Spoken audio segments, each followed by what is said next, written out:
The opinions expressed on this program represent the viewpoints of individual authors or contributors and do not necessarily reflect those of Troy University.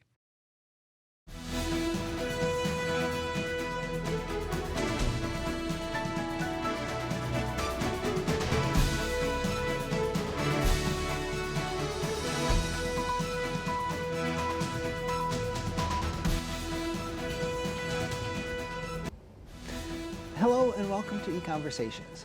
I'm your host, Dr. Dan Sutter of the Johnson Center for Political Economy at Troy University. A legislator from Illinois recently introduced a bill to limit the self-serve gasoline in the Prairie State. If you're my age, you remember the days when almost all gas stations had attendants who would pump the gas for you while you waited in your car. Now we pump gas ourselves. How did self-service gas stations develop?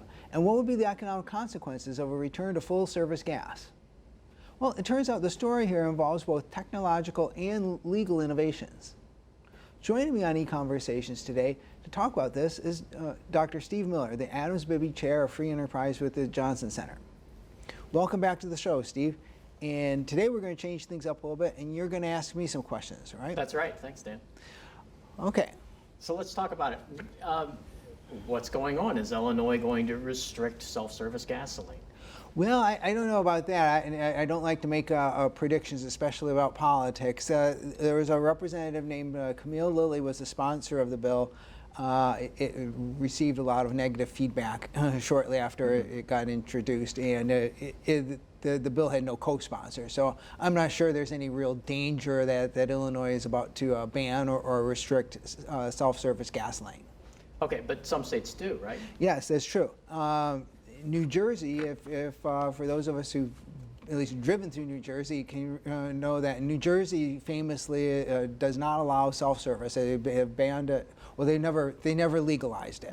And so New Jersey bans self-service gasoline statewide. Oregon has technically, I guess, has a ban on self-service statewide, but they exempt smaller counties or rural areas of the state from the ban, and then many cities in Massachusetts ban self-service gasoline, although it's legal in the state, but there's a number of cities ban that. Okay, this is interesting. We're going to get to rationales and how things have changed over the years. That's really interesting. Right now, though, what's going on is you just kind of see it happening in the market that more and more supermarkets and other retailers are moving towards self-checkout. Is this a similar phenomenon? Well, it is in some ways. And I think this self-checkout is very similar to the self-service gas station, where many times we're talking about labor-saving innovations, but this isn't like labor-saving per se, because somebody's still scanning the groceries, somebody's still pumping the gas.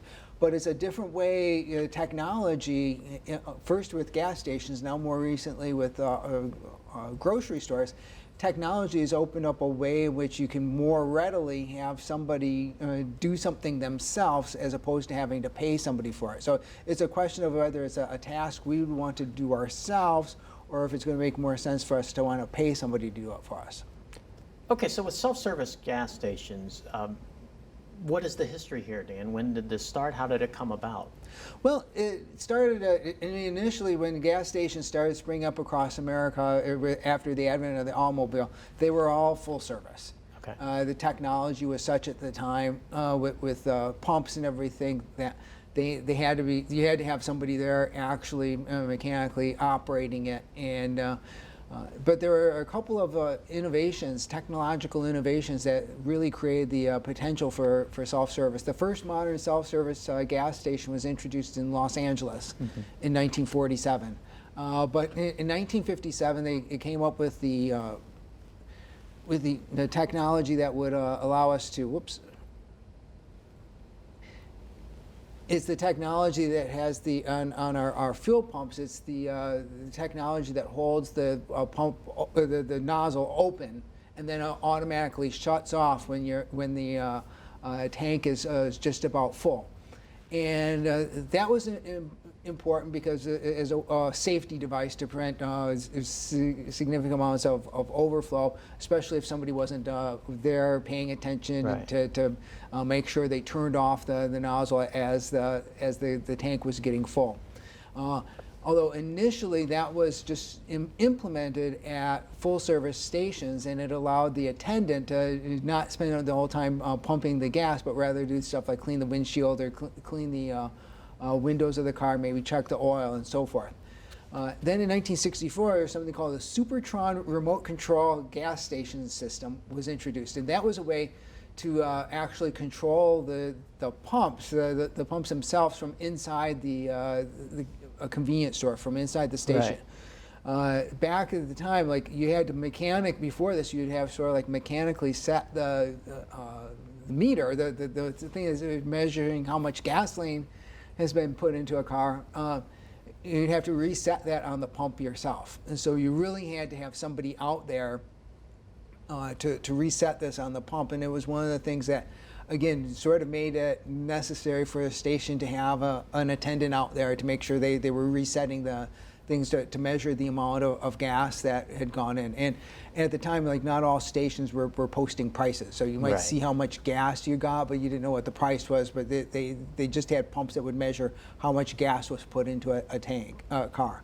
And then actually much later, but another innovation that's really made our lives much better is pay at the pump technology for credit cards, to be able to scan credit cards. Because after these technologies were introduced in the 1950s and the 1960s, one of the reasons to still have a full service attendant out there would be to take the money inside to the cash register, or after you paid, then they would have the money and you wouldn't have to go inside to pay. So pay at the pump technology is another part of the story that's added to the convenience of self-service, right. Although that actually came about 20 years later after these other innovations. Right, because I remember, a rainy day on the New Jersey Turnpike, and it was actually convenient to have someone come to my window who I could pay and give me change. Yes, it definitely was, and and definitely, on cold days, it's it's cool. It's not fun to necessarily have to get out and pump the gas yourself. So I mean, there is some value that's being added by having an attendant to pump the gas sometimes. Right, so the core technology you're talking about goes back to the 50s and 60s, but I mean, I vaguely remember that old style gas pumps and gas stations and gas attendants, that went on a bit longer than that. Were there legal barriers? There were. Self-serve? Yes, initially self-serve was banned essentially in all states. So in other words, the process was banned until states started to legalize it. Self-serve came in first in the western states. Like I said, the first modern self-service gas station was in Los Angeles. Colorado and other western states were places where these really were innovated. I guess probably with sparse populations, to have a station with attendants would have been a little hard. But even as late as 1967, there were about 1,000 self-service gas stations across the country, and again, mostly concentrated in the western United States. What really sort of led to a big push or the nationwide expansion of self-serve was the energy crisis and the gas shortages of the 1970s, which gas prices tripled essentially at the time, from perhaps like 20 cents a gallon to 60 cents a gallon, and that was stressing a lot of people's budgets. So we already sort of had self-serve, the technology and everything necessary for self-service stations, although I mean, I guess these Supertron remote control systems were relatively expensive. I think they're about $10,000 to invest in it at the time, which relatively large given the margins with 20 cents a gallon gasoline for gas stations at the time. But self-service was offering, by not having an attendant there, was offering a savings of anywhere from 2 to 5 cents a gallon at the time. And when the price of gasoline went up so dramatically, people were looking for any way to save. It was really pinching their budgets very, very hard. So to be able to save just a few cents a gallon, even if it wasn't nearly enough to offset the rise in the price, it really created the big emphasis for self-serve. So the pressure was then on legislatures from the public themselves. Yes, yes, definitely. There was an important court case from the late 1960s in New York State, because New York State had legalized self-serve, but many cities were banning it, and the New York Supreme Court held those ordinances to be unconstitutional. And apparently the arguments that were being offered there ended up being quite influential to being able to sway the remaining, because there were still about 20 some states that hadn't legalized self-serve, and so getting them to legalize self-serve was happened pretty quickly once we got into the 1970s. Okay, so, but New Jersey was the holdout. New Jersey never did. New Jersey never did legalize. That's interesting. What is the economic way of thinking about self-service versus full service, and what it does for the consumer and what it means for the business? Well, yeah, I think this is an interesting way to think about it, because like with many innovations that have been eliminating jobs, there have been what we think of as labor-saving innovations. When I think of a self-serve, a parallel I think of here is like preparing food. And there are different ways you can prepare food. You can either prepare it yourself at home. You could buy food, bring it home, and prepare it at home. Or you could, in different ways or shapes or forms, have people prepare food for you. You could go to a restaurant and get takeout. You could go to a restaurant and eat in the restaurant. You could even, if you wanted to, hire a chef to come to your house and prepare food, cook food that you buy in your own house for you. And I mean, you certainly would have to be relatively wealthy to afford to bring in a personal chef for yourself, but that again is an option. So there are different ways that you could look to attempt to supply the labor that would prepare the service. In this case, we're preparing food. Right, but the labor is always required. The technology hasn't eliminated the need for the labor. It's just made people doing it for themselves arguably more feasible. Yeah, and particularly where you would sort of see if you were going to try to have somebody come in and cook your food for you in your house, there would be a pretty significant transaction costs involved with that. And transaction costs refer to the cost of actually making and carrying out the different kinds of economic transactions that would be involved. So we would need to have somebody willing to come to our house that we'd be willing to pay to cook our food for us. And then we'd also have to be able to find such a person and make the offer to them. And we'd also have to make sure that our job was attractive enough that they would want to come in and do it. And so there are a lot of costs in finding a person that you would sort of want to trust to come in and do a good job cooking your food, but that would be a possibility. Yeah. Is it completely the same example? Because many people cook for themselves because they enjoy it. It's a form of leisure. Does that apply? That's relevant. It is relevant when we think of different tasks and whether we would want to have somebody, whether we'd be willing to pay somebody to do it for us or whether we'd be willing to do it ourselves. A part of that is going to depend on just how pleasurable or enjoyable or conversely how painful or distasteful a practice might be. So we could certainly, the things that we like, that we enjoy doing, so if you enjoy cooking, then you're far more likely to prepare more meals at home. And if you want to have a nice dinner at home, or if you were going to have a date or something, if you felt comfortable about cooking, you'd probably cook yourself. If not, you might well go out and get some takeout food from a restaurant. That would be better. So that's certainly one of the factors of it. But another thing that factors in here as well, at least potentially, is that if you hire somebody who specializes in the tasks that you're doing, you can take advantage of the division of knowledge. And one of the difficulties with everybody cooking themselves is everybody has to know sort of how to cook. Right. Now, granted, some restaurants and many of the things that people you cook at home, I mean, if you're cooking burgers at a fast food restaurant, that's not really, you don't need to have gone to culinary school to do that.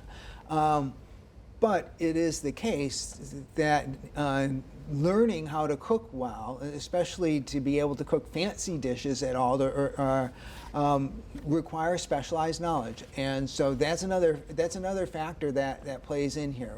By hiring somebody who could specialize in doing a job, there's at least the possibility of accessing specialized knowledge, specialized skills. Okay, well, I mean, we have a way that we could pay other people to pump gas because Yes. the gas station could employ workers. That's how it used to work with full service gas stations. Is that a job like a chef? Is that something where you do need some specialized knowledge? Well, is potentially the case that you could have some specialized knowledge, and because there is one element that would be, and that's the possibility of fires. And there are fires that occur at gas stations. According to the National Fire Protection Association, over a 5-year period, there was an average of about 3,000 vehicle fires at gas stations. There were other types of fires like trash catching on fire, but there were about 3,000 vehicle fires at gas stations in the U.S. every year. And those fires caused on average like 1 death and about 30 injuries and about $8 million worth of damage. So there is a risk there, and it could well be the case, especially if when more people were smoking, if they were pumping their own gas and smoking at the same time, it could easily be the kind of thing that you could start a fire. And presumably, if you had an attendant who was more careful, better trained at what they were doing, you'd eliminate some possibility of this. Now, that said, since 1980, the number of vehicle fires at gas stations has fallen by almost 50%. Okay. And according to a representative from the National Fire Protection Association, many people pointed out that many people, when we had self-service gas stations come in, thought that there would be a significant fire risk. And according to the Fire Protection Association, that this risk never materialized, that we really have not seen any increase. And the National Fire Protection Association are the folks who do all the fire codes for different structures, different types of material across. They're probably the people who know the most about our nation's fire risk. And according to them, there's really been no increase in the rate of fires with self-service. It almost seems like, I don't know if it's technology or other things are driving the safety and making the pump safer, even though you have more and more people pumping gas for themselves over that same period. Yeah, it certainly might be, because I mean, we know there's similarly been a pretty dramatic decline in house fires in the United States over the decades. So long-term things we're catching less stuff on fire. Okay, so let's talk about economics and macroeconomic health. If a state were to ban self-service stations, wouldn't that create more jobs for gas station attendants? What if the legislature were to ban self-service, self-checkout at grocery stores? Wouldn't that create more jobs for clerks? It certainly would, and it certainly would, because we would need people to run the pumps. We would need people. We would need more clerks at supermarkets to check things out. And there's also another area where this is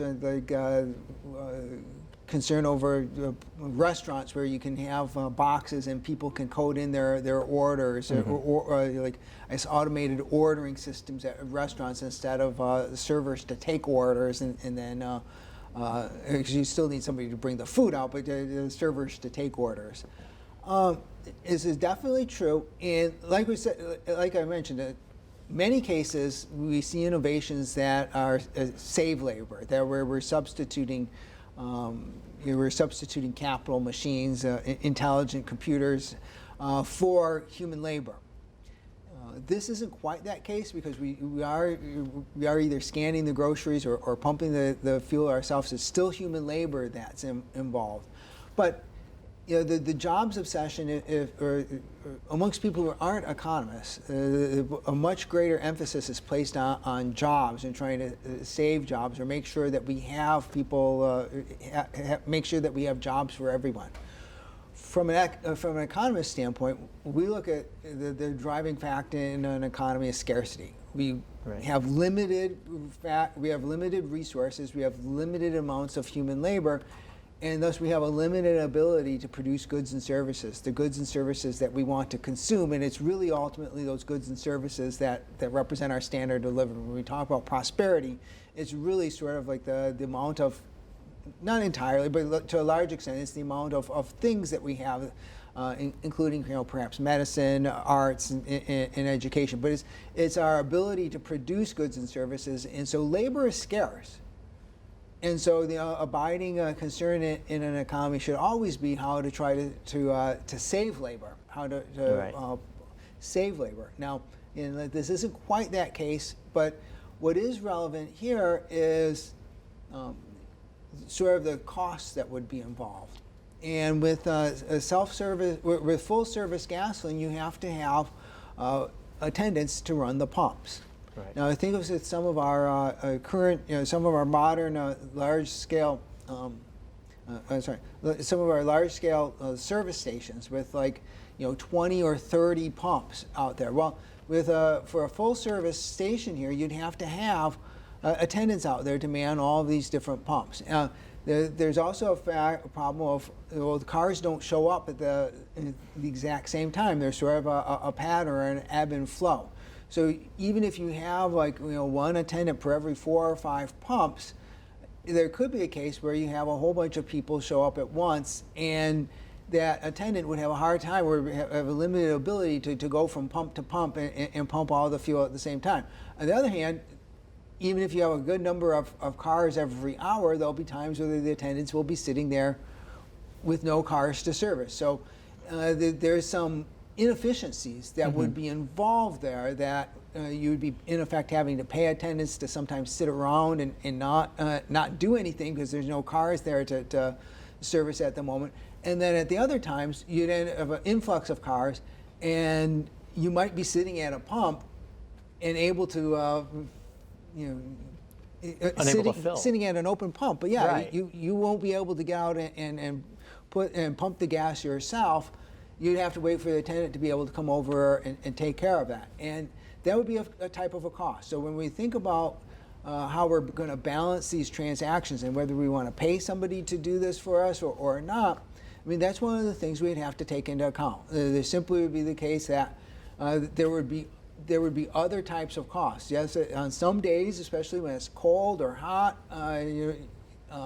if it's raining and there's windy and the wind's blowing the rain in sideways under the canopy, there might be some inconvenience and there might be some value, as you said, because on a cold day to have somebody come and pump your gas and take the money in Right. for you. So there are some benefits, but then there are also some costs as well. Well, no, you explained that well, because my other experience of full service gas in New Jersey is waiting in line because there's maybe only one attendant for 4 pumps and you have to wait for that person to get to you, which makes the whole process take longer. And then once you get up there, you have to wait a while before you can actually start getting your tank filled. So that's a really good example. Now, let me ask a hypothetical question. Couldn't we just go to full service partially? In other words, it's not like full service stations have been banned by any states, right? That's correct. As far as I can tell from research, no state bans full service stations. And in Illinois, in the Chicago area, there are some full service stations. And they are allowed to operate. And the same would be true here in Alabama. Now, this is one case where, as an economist, when we talk about these benefits or advantages or disadvantages of having somebody pump your gas for you, oftentimes we have to talk about them in sort of the abstract. We say, well, there's these costs, and you're going to want to trade one versus another. In this case, we happen to have, because full service isn't banned, we actually have pretty good evidence. We have a market test here. Right. And anybody would be free to open a full-service gas station in any town across Alabama or across the Southeast. The fact that we see so few shows us that entrepreneurs don't see a market for that. That enough people, would rather save the 2 to 5 cents, and I'm not sure how much it would be today, because those numbers, as they were priced out before, were 30 or 40 years ago, and especially now, if some states want to pass a $15 an hour minimum wage, the cost of having an attendant there is going to be particularly high. But the greater convenience of having a attendant, or to sometimes avoid having to get out and fuel a pump or have some gas spill on your hands or something. The convenience of an attendance is far, for the average consumer, seems to be far outweighed by the cost savings. We would rather save some money, as well as, like, also, as you said, sometimes we can just get out and pump our gas ourselves instead of waiting for somebody to come over and do it for us. Right. So you mentioned an important aspect of the cost, which is, I mean, in some states the minimum wage is very high, up to $15 an hour, so it may not actually, I mean, the price that gas would have to be to support that kind of wage could drive consumers away if they have the option of self-serve. The other thing I wonder about, which is almost kind of the other side, but if you're in an environment, an employment market where unemployment is very low, around 3%, it may be hard for gas stations to even find workers, right? Yeah. Who would be productive enough to justify their wage. So many of them, because they're so productive, they could be doing other things. There's so many other jobs in the economy available right now. That's exactly right. And then we do have very low unemployment, and it might be difficult to attract people for these jobs. Another consideration is that, just as I mentioned, like when it came to like preparing food, if you like to cook, then you're going to prepare food yourself far more often. The job that we're going to have has to appeal to some people, or to the extent that a job is unpleasant, we have to pay them, to pay somebody more to take it. And to be a gas station attendant, I mean, just as like you or I mentioned, like, well, it can be inconvenient to get out and have to pump your gas in the rain or when it's cold. Well, I mean, how many people are going to really be interested in having a job in Chicago where you have to be outside in the cold all day long pumping gas, or here in Alabama when it's hot in the summer? Who's really desiring a job to get out and have to fill gas tanks in the blazing summer heat all day long? Yeah. So entrepreneurs and actually very established firms have found a number of ways around this, and what's interesting is that they seem to offer more full service in some ways, but it's not exactly the way we would have anticipated, right? Yeah, one thing that's recently come about is this is a company out of Birmingham. I think there are others like this across the country that will come to you and fill your gas tank. And you can use an app to order it, and then they can use GPS or find exactly where your car is located. And instead of having to stop by the gas station, you could go to work, park, and say in the app that you need to have your car filled up, and they'll send a truck out and fill up your gas tank while you're there. And then, of course, then they can bill you through the app and take care of it that way. So, again, this just goes to show that entrepreneurs have, there's nothing inhibiting, or hopefully there should be nothing inhibiting entrepreneurs from offering both innovative services like this and full service stations if we want. Right. And then we would simply see the patterns of how many people might be ordering up these fuel deliveries for their cars versus how many people are willing to get out and pump their own gas will allow us to see what people's preferences are. Right. I mean, it sounds like what you're saying is consumers now have a more full range of options. They can pump the gas themselves all the way to having it put in their car while they're off doing something else. We see a similar thing with groceries. You can go to the grocery store and self-check, or you can order online and have it delivered. I mean, it's a pretty broad range of service now that consumers have. It definitely is, and that's why I sort of say, like, the freedom to pump gas matters. It's not a matter of necessary labor saving, but it's the way we want to arrange our activities that can help make our lives better and more prosperous. Well, great. Well. Thanks for coming on, Steve, and talk about this with me today. And thanks for joining us. Join us again next time for another EconVersations.